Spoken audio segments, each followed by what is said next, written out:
দু পায়ের মাঝখানে আস্তে করে ঢুকালাম। अभी मजा आएगा ना भिड़ो।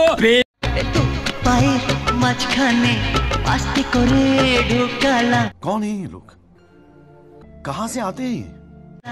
খট করে চাপ দিয়ে মুখে ভরে নিলাম।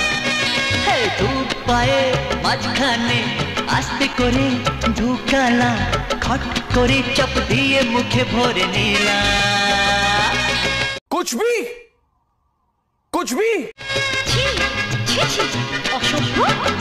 না সুন্দরী, তোমরা ভুল ভেবো না, ঠাকুরমার পান খাবার সুপারি আর জাতি, বুঝলে? Music.